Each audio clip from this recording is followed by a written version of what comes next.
Lytta and Neyd, also known as Coral. Although neither of those names were her true name, but her true name was a little too complicated. Astrid Lytneyd Asger Finnbjorn's daughter. You can imagine that Coral was more often used. Coral, after the color of her lips, always painted a bright coral red.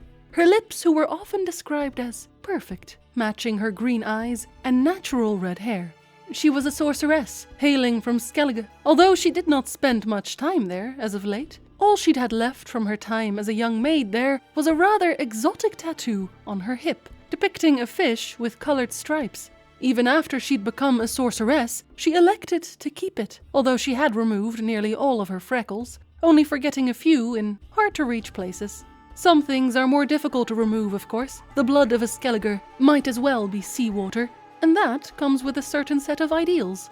According to Coral, a real man is an enthusiastic angler, but only when using a fly. He collects military figures, erotic prints, and models of sailing ships he builds himself, including the kind in bottles, and there is never a shortage of empty bottles of expensive alcoholic drinks in his home. He is an excellent cook, able to conjure up veritable culinary masterpieces, and the very sight of him is enough to make one desirous.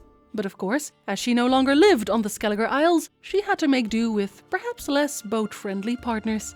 To still remain somewhat close to the sea, however, she chose to reside in Kerak for a time, a small kingdom with a small-minded king who did not appreciate the fact that Coral insisted on giving the women of his kingdom anti-conception medication whenever they didn't want to fall pregnant, nor did he agree with her willingness to provide abortions. Coral continued doing these things all the same, for it was how she made a living. She also treated infertility and other such things because Coral was one of the few sorceresses who had specialized in healing magic, something most of her peers looked down on. It didn't bother Coral much, however. She walked her own path, sometimes dating this man or that, and sometimes taking odd jobs for the mages at Risberg, where one of her lovers, Pinety, worked. So too when Geralt came to Kerak. The Witcher was in a bit of a pickle already when she heard of his arrival, but when she did, she immediately set about to make some plans. You see, the mages at Risberg had wanted to hire Geralt for a job, a dangerous job, a possibly fatal job. In order to ensure his cooperation, the mages asked Coral to find them some blackmail material, and that she did. Before the king of Kerak, she accused Geralt of various crimes, like embezzlement, something the king immediately believed. He had Geralt thrown in jail, only for Coral to immediately bail him out again. Geralt, unsure what to make of all this, decided to pay Coral a visit after all these events, precisely what Coral had hoped he would do. She invites him to sit down with her and drink some wine, and informs him that she locked him up only to show him that she had that kind of power.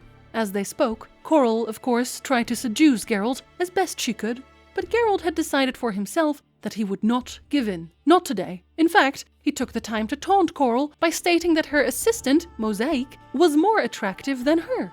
Mosaic, who Coral often abused as it was. Unsurprisingly, after Geralt left, Coral wounded Mosaic's hand in a fit of rage, something Geralt was not pleased to hear. When he came over next, Coral promised to fix her hand and perhaps even apologize.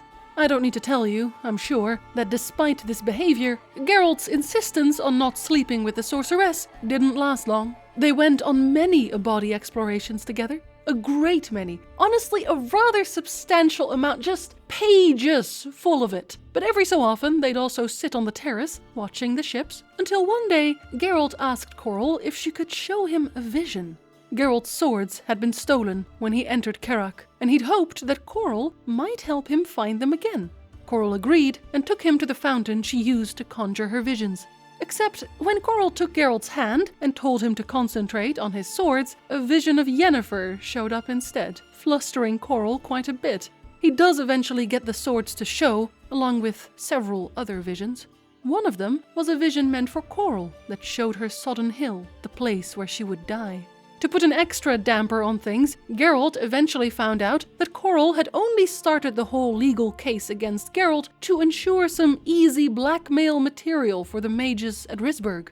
If Geralt had had any feelings for the sorceress at all, those had certainly fallen apart by now, and he stops visiting while he continues his contracts at Risberg. Later, Geralt finds Coral again during the royal wedding banquet in Karak, where Coral fills the Witcher in on the happenings in the world while also trying to pry information from the man himself. But Geralt didn't budge, and anyway, Coral was cross with him for not ending the relationship on a happy note. They were interrupted in their conversation by the wedding party arriving, the bride being Ildiko Breckle, a woman Coral recognized as being an ex-Aretuza pupil who flunked in 3rd year. She was pretty unhappy with sorceresses in general and hated Coral. Coral wasn't happy to see her either and became immediately suspicious at her arrival at all. Her suspicions were confirmed when Ildiko and her lover, Firaxis, staged a coup. But thinking it wasn't necessarily any of their business otherwise, the group left, mostly just shaking their heads, until Coral's Skelliger blood recognized that a storm was coming. And storm it did, intensely. It started tearing the city apart. The ships in the harbor were ripped to shreds. The water was rising, and people were drowning. Not willing to stand by idly, Geralt and several others made an effort to try and save as many people as they could, except for Coral. Coral had teleported away almost immediately, only deciding to return later on to aid the wounded. Both Geralt and Mosaic at this point abandoned her to her work because Coral had teleported away in the midst of the storm, not helping save anyone, even though she, as a sorceress, would certainly have been able to. 12 days after these events, Yennefer visited her in Karak. Coral explained to Yennefer that the new king of the kingdom had set certain rules that really had sorceresses get out written all over them. And so, Coral had decided to move from Karak, but having slept with Geralt for a while and knowing Yennefer's dream of a child, she first thought it necessary to joke about being pregnant, to Yennefer's dismay. She also lied to Yennefer, telling her that what was between Geralt and her was strictly business. She then lied some more, telling Yennefer that Geralt had actually only slept with Mosaic. But yes, of course, Coral had to punish the poor girl, as she always did. Mosaic did run away with Geralt for a while, but he'd left her afterwards with only a flower and a letter asking her to return to Coral. That was the only reason she returned. Coral expressed her surprise at the Witcher's behavior, noting that she had not expected this of the Witcher at all. Yennefer only stated that this was because she didn't know him at all. And that was the last of the light-hearted conversations for Lytta Neyd, also known as Coral for the color of her lipstick. She died at Sodden Hill, standing with the northern mages against Nilfgaard. Triss, who also fought at Sodden, recounted that during the battle, all that was left of Coral was a trunk with no arms and no legs, still screaming horrifically. This time, she had not run away from the storm. I'm sure you're not surprised, but we're not doing skits at the end cards today either. I am so sorry. My Patreons are getting titles today. I hope you appreciate those too. Walguy the Illustrious, Robertson the Enlightened, Lochmoin the Fierce, MJ Coolsta the Impressive, Septic the Cattist, Mike Zweers the Unrelenting, Adrian Packle the Impeccable, Ray the Fortuitous, Freeman the Wise,